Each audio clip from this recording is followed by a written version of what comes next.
수준 차이라는 말을 좀 이해시켜 드리기 위해서 그냥 간단한 예를 한번 들어보고자 하는데요. 전 세계적으로 인정받는 신경외과 교수님이 있다고 한번 상상해 보겠습니다. 세계에서 뇌수술을 가장 잘하는, 정말 모든 사람들이 이 교수님을 인정하는 그런 신경외과 교수가 있고, 이제 막 의대에 입학한 지 며칠 되지 않은 의대생이 있다고 쳤을 때 이 두 사람의 수준 차이는 뭐 계산하기 힘들 정도로 어마어마한 차이가 있잖아요. 자, 그러면 이제 막 의대에 입학한 지 며칠 안 된 이 의대생과 전 세계적으로 인정받고 있는 신경외과 그 교수님이 있을 때에 이 의대생이 어떻게 하는 것이 가장 지혜로운 태도일까? 제가 한번 두 가지 경우를 읽어드립니다. 내가 아는 게 옳다고 생각하면서 그 교수의 가르침을 무시하고 그냥 내 뜻대로 산다. 1번. 2번. 어마어마한 수준 차이를 인정하면서 그 교수님의 가르침을 최대한 열심히 배운다. 자, 1번하고 2번 중에 어떤 게 지혜로운 태도일까요? 그 의대생을 위해서라면. 성도님들 이미 다 너무 유치해서 너무 죄송합니다만 이미 다 마음속으로 인정하시는 것처럼 두 번째, 교수님과 자신의 수준 차이가 어마어마하게 난다는 걸 인정하고, 때로는 자기가 이해가 되지 않아도, 때로는 설령 자기 마음에 뭔가 들지 않아도 그 교수님이 그동안 축적해온 경험과 그리고 교수님이 갖고 있는 그런 술기를 배우기 위해서 최선을 다하는 게 그 의대생에게는 가장 지혜롭고 가장 유익한 태도일 것입니다. 자, 그렇다면 대상을 한번 바꿔볼게요. 하나님과 우리 사이에 우리는 어떤 태도를 가지는 게 가장 유익할까요? 의대생과, 갓 입학한 의대생과 세계적인 신경외과 교수님의 차이도 어마어마하겠지만, 창조주이신 하나님과 피조물인 우리 사이의 수준 차이는 뭐 감히 우리가 계산할 수도 없고 비유할 수도 없을 만큼 엄청나잖아요. 아까 비유해드린 것처럼 이제 얼마 안 된 의대생이 신경외과 교수님의 가르침을 전적으로 의지하고 배워야 유익하고 지혜로운 것처럼, 더 큰 수준 차이가 나는 창조주이신 하나님에 대해 피조물인 우리는 그것보다 더 열심히 하나님의 말씀을 인정하고 더 배우고자 노력하고 또한 그렇게 살아가고자 몸부림쳐야만 우리에게 유익해요. 하나님께 유익한 게 아니라 우리에게 유익하고 또한 그게 지혜로운 우리의 태도가 될 것입니다.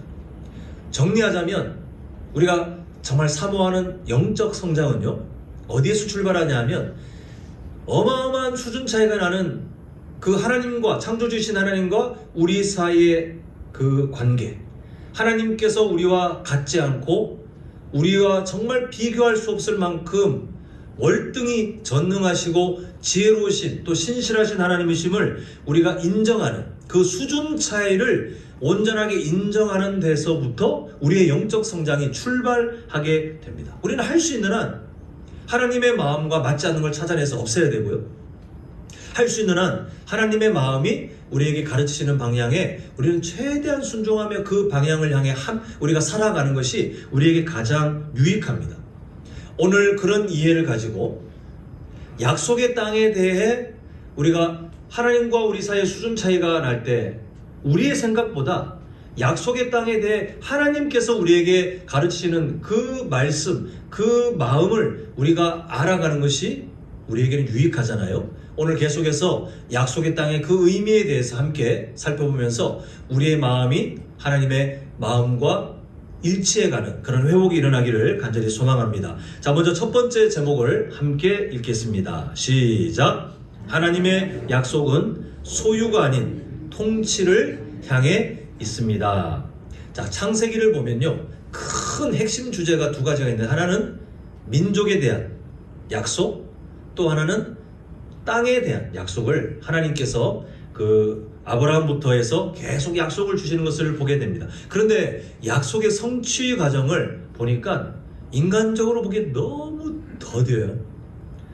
하나님께서 아브라함에게 창세기 12장의 약속을 주신 다음에 그 이후 민족이 만들어진 그 시기는 우리가 정확하게 성경에 있는 자료들이 우리가 그 기간을 예측하기가 어렵기 때문에 그래도 우리 어느 정도 예측할 수 있는 한 민족으로 아이를 낳을 수 없는 아브라함 가족에게 주신 그 약속이 나중에 한 민족이 되어서 출애굽하는 시기까지 그 시간이 걸렸던 그 오래된 하나님의 일하심은 400년이 훌쩍 넘는 시간이었어요.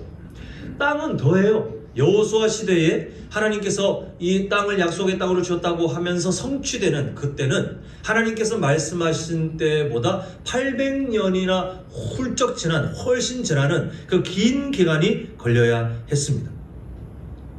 그러니까 하나님께서 주신 약속이 더딘 것처럼 보이는 이유는 우리의 생각이 짧고 시간에 대한 우리의 개념이 연약해서이긴 한데, 근데 하나님께서는 왜 그토록 오랜 시간 동안 민족을 만드시고 또 그토록 오랜 시간 동안 땅에 대해서 하나님께서 그렇게 예비하셨는가를 보면, 하나님이 무능해서도 아니고요, 하나님께서 힘이 있지만 그러나 게을러서도 아니고요, 하나님은 매 순간 신실한 마음으로 열심을 내셨는데, 그토록 오랜 시간이 걸린 이유가 뭐냐면 하나님께서 아브라함이라고 한 사람에 대해, 아니면 그 가문에 대해서 뭘 채우신 것이 아니라 하나님께서 창세기 1장에서부터 갖고 계셨던 하나님의 나라에 대한 하나님의 꿈을 하나님께서는 단계적으로 가장 좋은 때, 가장 좋은 방법을 따라 만들어 가고 계신 것을 보게 됩니다.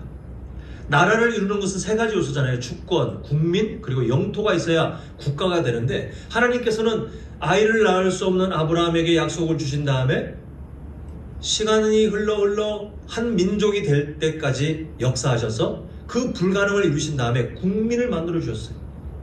그리고 출애굽 하면서 이스라엘 백성들을 시내산 언저리로 부르신 다음에 하나님과 언약을 맺으며 주권, 세상 나라는 자기들끼리 힘을 모아서 주권을 만들지만 하나님께서 하늘에서 내려주시는 주권을 그들에게 주셔서 하나님의 나라임을 하나님께서 약속해 주신 것을 보게 됩니다. 그리고 우리가 새벽 예배 때쯤 보고 있는 본문이죠. 여호수아 시대에 하나님께서는 그토록 약속하셨던 땅을 허락하심을 통해서 국민 먼저 만드시고, 그 다음에 주권을 주시고, 그리고 마지막에 영토를 주시면서 한 국가, 하나님의 나라가 만들어지도록 하신 것을 보게 됩니다. 자, 이 지점에서 우리가 한번 고민해 봐야 될 그 질문이 있습니다. 뭐냐면, 하나님께서 국민에 대한 약속, 그리고 나라의 그 영토에 대한 약속을 주시면서 그렇게 나라를 만들어 가셨는데, 하나님께서 도대체 무엇 때문에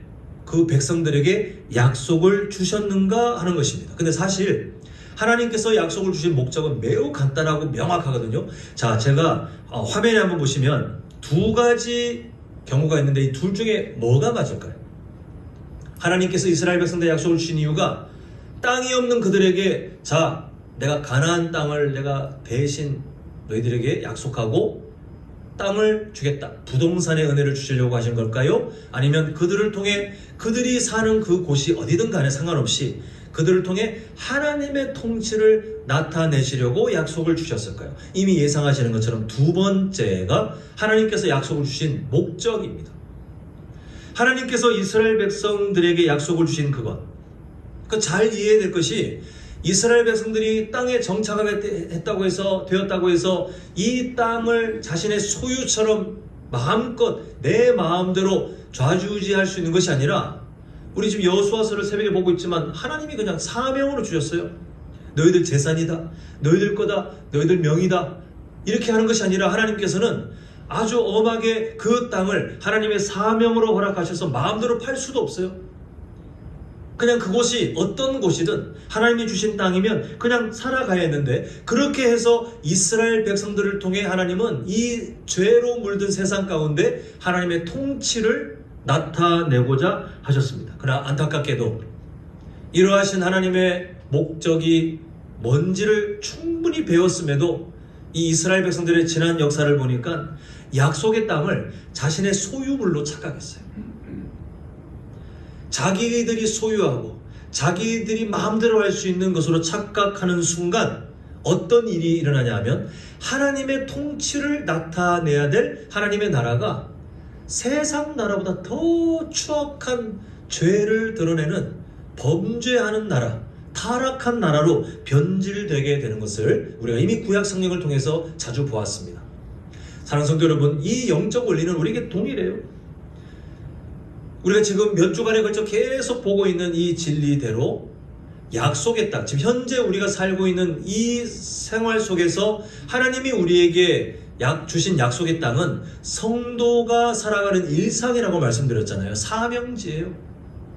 근데 그 성도가 살아가는 일상을, 그 소유권을 자기가 막 마음대로 갖고 살으라고 하나님이 주신 게 아닙니다. 하나님께서 우리를 구원하시고 우리에게 하나님의 자녀가 되는 특권을 주시고 여전히 연약하지만 우리를 의롭다 하시는 그 은혜를 지금도 부어주고 계시잖아요. 나중에 우리가 생명이 끊어지고 천국 가는 그 시점에 그때 하나님이 반짝 그 효력을 주시는 게 아니라 이 세상을 살아가고 있지만 우리는 하나님의 자녀로 살게 하셨고 의로운 하나님의 백성으로 살도록 이미 하나님이 엄청난 특권을 주고 계신 그 이유는 성도의 일상이라고 하는 약속의 땅을 우리가 마음대로 막 내꺼, 이거 내 거예요, 내 인생이에요, 이런 착각에 빠져 살으라고 우리를 구원하신 게 아니에요. 그걸 이루기 위해서 예수님의 십자가 사랑을 주신 게 아니라는 것입니다. 마치 이스라엘 백성들이 약속의 땅에 대해서 소유권을 갖지 못하고 하나님의 사명지로 하나님이 그 소유권을 갖고 있음을 겸손히 알고 살아가야 했던 것처럼 우리가 살고 있는 성도의 일상 역시 내게 아니라 하나님이 나에게 사명지로 주신 하나님이 주인 되시는 것임을 우리가 알고 살아갈 때 우리의 삶이 흔들리지 않게 돼요. 그래서 우리는 조심해야 될 게 뭐냐면요, 나를 위한 나의 생명, 나를 위한 건강, 나를 위한 가정, 나를 위한 가족, 나를 위한 직장, 나를 위한 사업자, 나를 위한 교회, 나를 위해 존재하는 것들로 우리가 착각하는 순간 우리는 순식간에 구약 성경에 드러났던 이스라엘 백성들의 타락을 그대로 따라갈 수밖에 없어요. 하나님께서 주신 정체성을 잃어버리는 것은 소유권에 대해서 우리가 착각할 때입니다. 하나님이 나에게 주신 것들, 지금도 하나님이 우리의 생명을 걷어가시면 내게 아니에요. 그냥 나와 상관이 없는 게 돼요.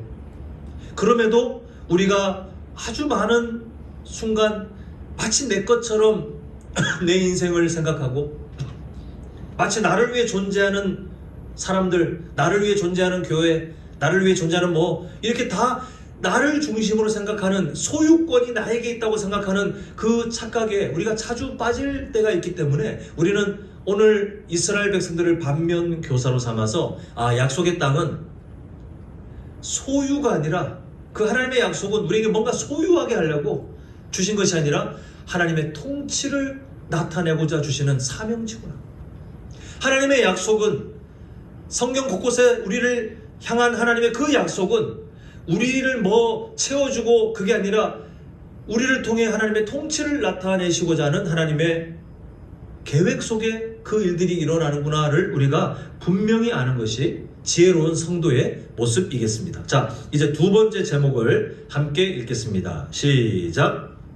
약속의 땅은 선한 대가를 따라갈 때 온전히 자, 우리 예전에 사무엘상 보았을 때 하나님께서는 그 전에 하나님께서 왕으로 이스라엘 백성들과 관계를 맺고 있었는데 그 이스라엘 백성들이 요구한 게 그거잖아요. 우리도 다른 나라들처럼 왕을 주시오.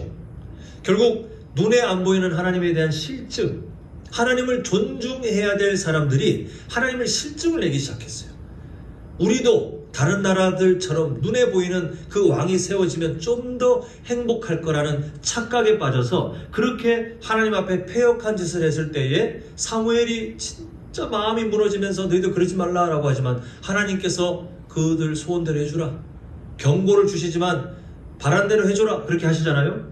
그 경고 그대로 나중에 북이스라엘과 남유다로 나눠져서 진행됐던 그 역사를 보니까 북이스라엘이 208년 동안요 19명 모두가 악한 왕이고 또 왕조가 9번 바뀌는 동안에 6명이 암살되는 그런 선한 왕의 모습이 발견되지 않아요.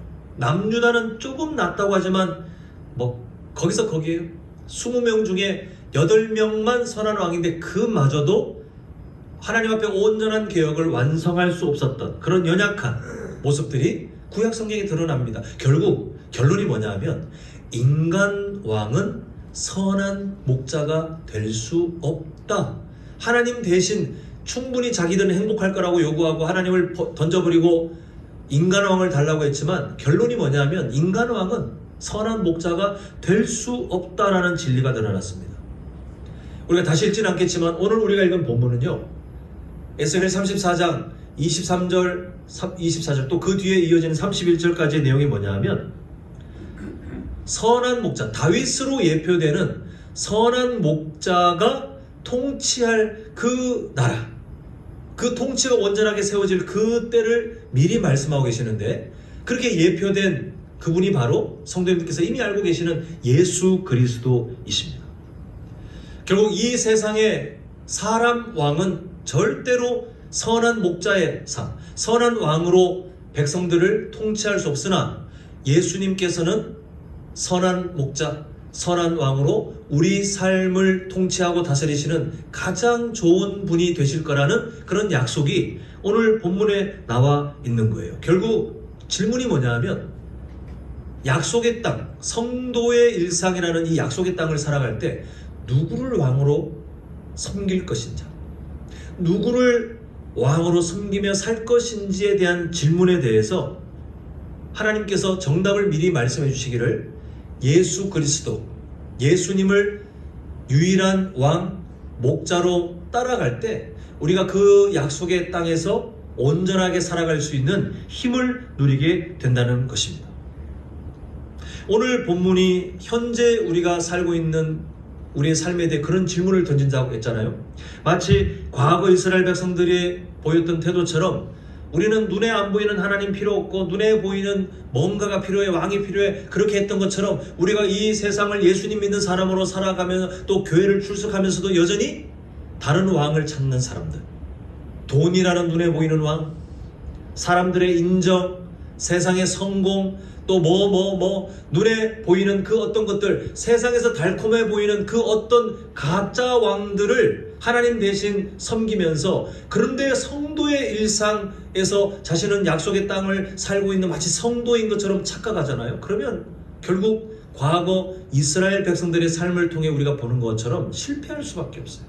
왜냐하면 왕이 잘못됐기 때문에, 잘못된 왕을 선택했기 때문에 하나님이 주신 사명제인 성도의 일상에서 온전히 살 수 없다라는 것입니다.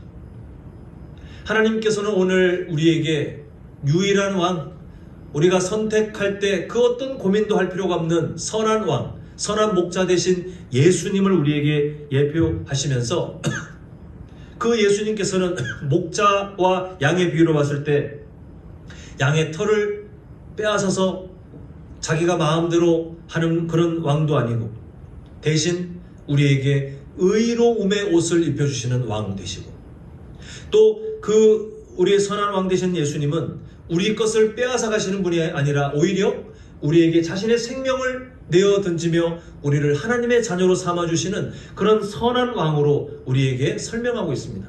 심지어 상한 갈대를 꺾지 않고 꺼져가는 등불을 끄지 않으시는 그 선한 목자, 선한 왕이신 예수님의 사랑은 십자가의 사랑에서만 반짝하고 끝난 것이 아니라 우리가 확신하는 바대로 지금도 앞으로도 그 변치 않는 사랑이 우리를 붙들고 성도의 견인, 우리가 칼빈주의 5대 교리 마지막 교리였잖아요.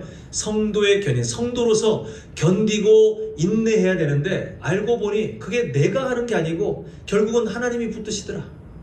상한 갈대를 꺾지 않으시는 그 하나님, 꺼져가는 등불을 끄지 않으시는 그 하나님의 사랑이 우리를 성도로서 견디고 인내하도록 도우시더라. 이게 성경이 우리에게 말씀하시는 진리이잖아요. 그러므로 우리 성도님들께 부탁드리고 싶은 게 뭐냐면요, 눈앞에 현실이 어떠하든 낙심하지 마시고, 왜 그러냐면 그 현실 앞에 우리가 낙심하기 시작하면 자꾸만 가짜 왕에게 어떤 문제를 해결받고 싶어요.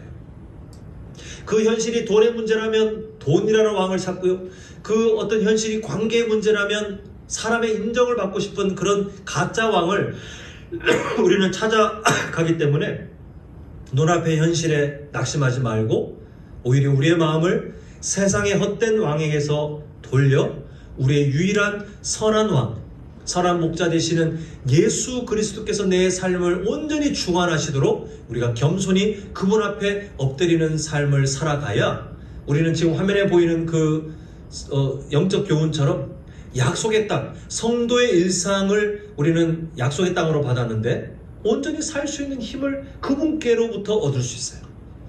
우리 성도님들 모두가 주님께서 부르시는 그날까지 우리의 왕 되시는 예수 그리스도를 통해 우리의 사명지인 약속의 땅, 성도의 일상 속에 넉넉히 하나님이 기뻐하시는 일꾼으로 살아갈 수 있는 힘과 지혜를 누릴 수 있기를, 또한 보호를 누릴 수 있기를 간절히 소망합니다. 자, 마지막 세 번째 제목 함께 읽겠습니다. 시작. 율법은 구원의 소원이 아니라 하나님 나라 백성이 살아가야 오늘날 한국 교회 안에 잘못된 구원관들이 막 이상한 모양들로 막 여기저기 막 섞여 있어요. 정리하자면 바른 복음을 따르는 사람들이 있다면, 이제 우리 교회는 이렇게 살고 싶잖아요.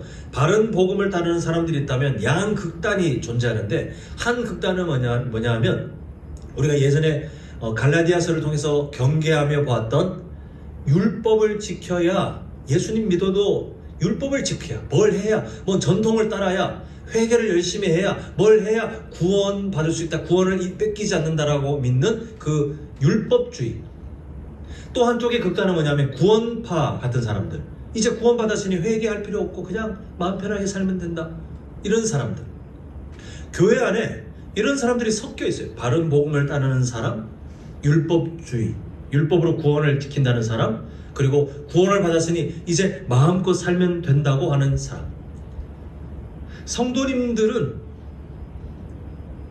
무조건 바른 복음에 이끌려 사는 사람이셔야 됩니다. 우리가 이 말세 때에 바른 구원관을 놓치면요, 뭐 이단이 되니 안 되니 그게 아니라 일단 성도의 삶이 무너지기 시작해요. 바른 구원관을 놓치는 만큼 성도의 삶이 무너지기 때문에 우리는 조심해야 되는데, 하나님께서 이스라엘 백성들에게 율법을 주신 목적을 잘 이해해 보시면 헷갈릴 게 없어요. 하나님께서는 이스라엘 백성들을 부르셔서 언약을 맺고 난 다음에 그 다음에 율법을 주십니다. 이 순서를 잘 보세요. 하나님께서 진짜 어찌 보면 고아와 같은 그 이스라엘 백성들을 신의 산으로 부르신 다음에 하나님께서 친히 그 사람들이 뭔가를 막 해가지고 신이 감동하신 게 아니라 하나님이 그들에게 미리 다가오셔서 하나님께서 왕이 되어주시고, 하나님께서 목자가 되어주시고, 하나님께서 아버지가 되어주시는 그 언약을 하나님께서 먼저 주셔요. 이게 은혜 아닙니까? 은혜? 그 다음에 율법이 주어져요.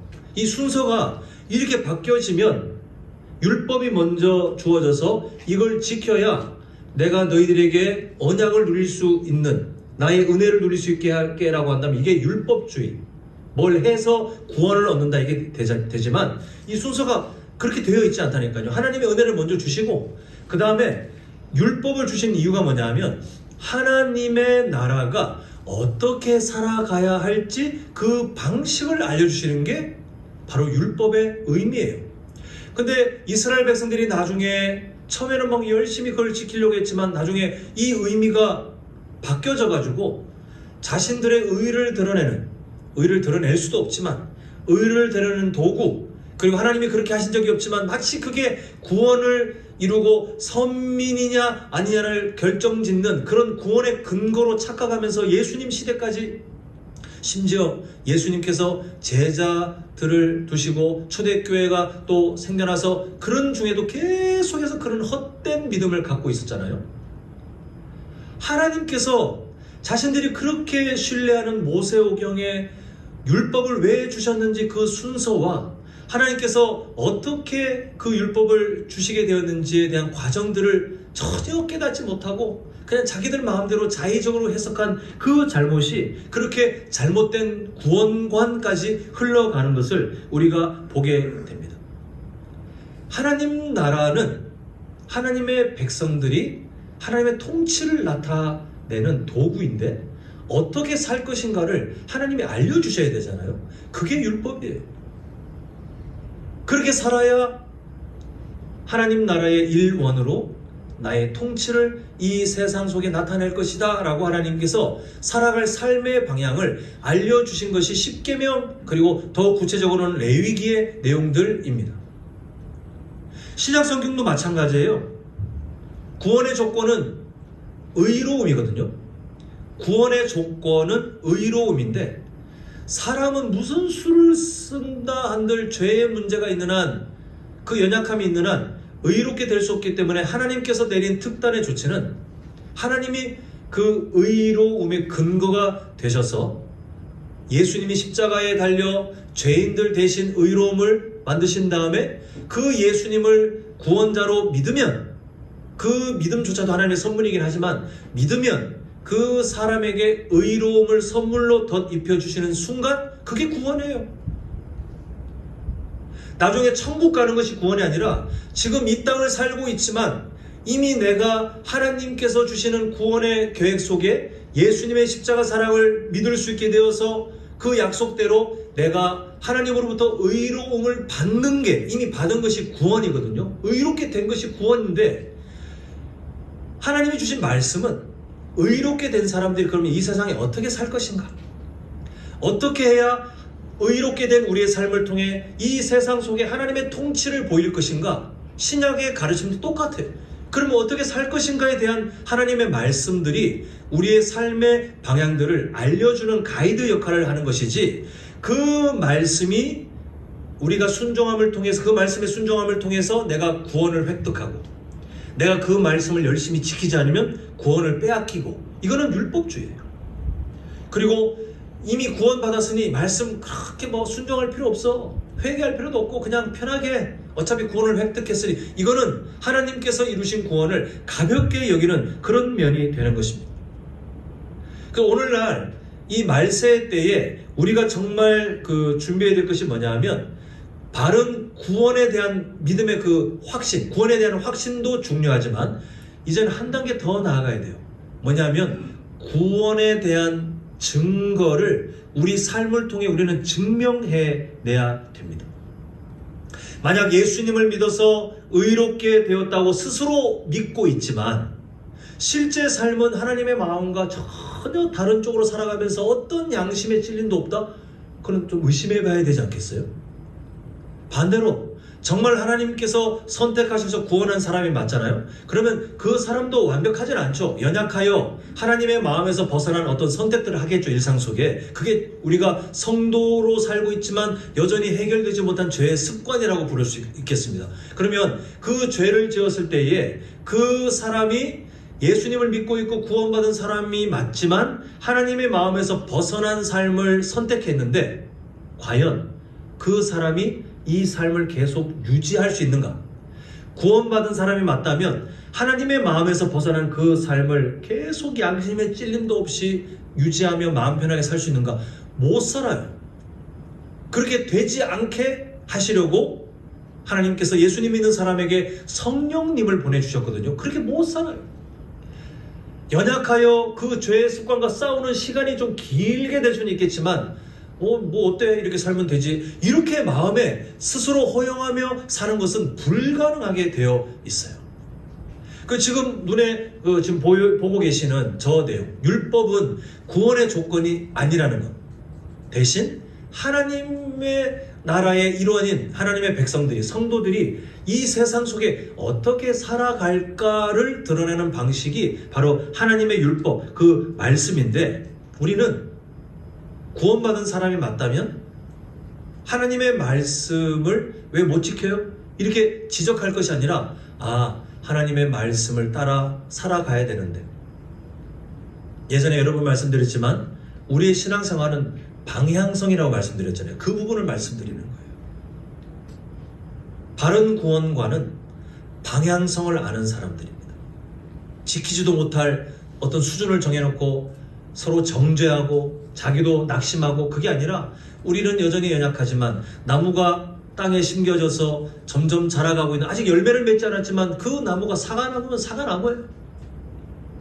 나중에 잎이 열렸지만 아직 열매가 안 열려도 사과나무면 사과나무인 것처럼 우리는 구원받은 사람으로 자라가고 있는 그 방향성만 우리가 마음에 인정을 하고 사모하고 또 하나님의 말씀을 따라 성장하고자 하는 그 마음이 있으시다면 예수님 믿는 사람이 맞으세요.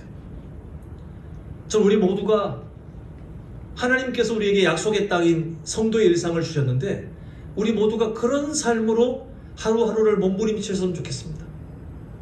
지난 삶을 돌아보면 부끄럽게 되는 것이 어쩔 수 없지만 그러나 예수님 믿고 구원받았는데 마음대로 살면 되지. 아마 제가 상상하기에 여기 계신 성도님들 중에 한 분도 그런 생각하실 분 안 계실 것 같아요. 그게 성도의 마음이 맞아요. 좀 더 우리가 하나님의 마음을 따라 한 걸음 더 나간다면 어떻게 성도의 삶을 살아갈 것인가?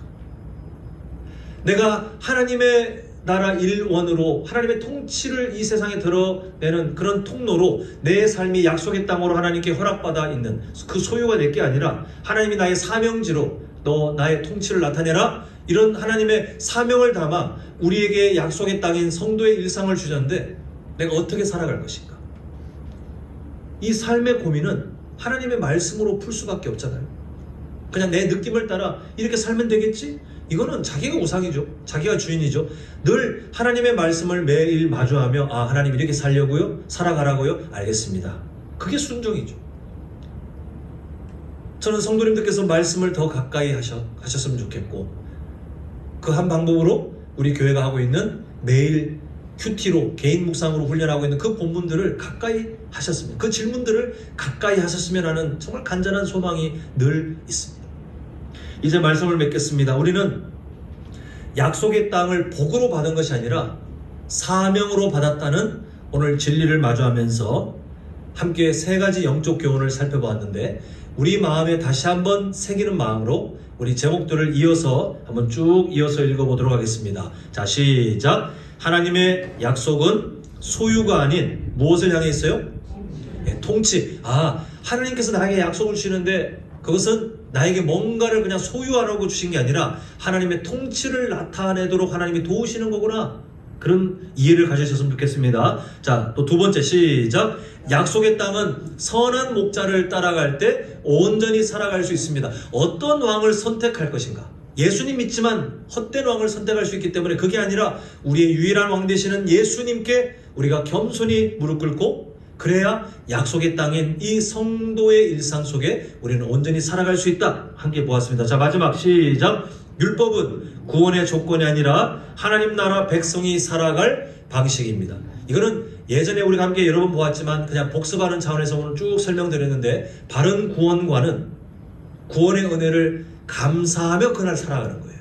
그 다음날 눈 뜨면 내가 또 구원받은 사람이지, 또 오늘도 나에게 약속의 땅과 같은 성도의 일상을 하나님이 허락하셨네? 하나님 감사합니다. 그러고 살아가는 게 구원받은 사람의 일상이어야 합니다. 바라기는 우리 성도님들 지금까지 그렇게 살아오셨잖아요. 다.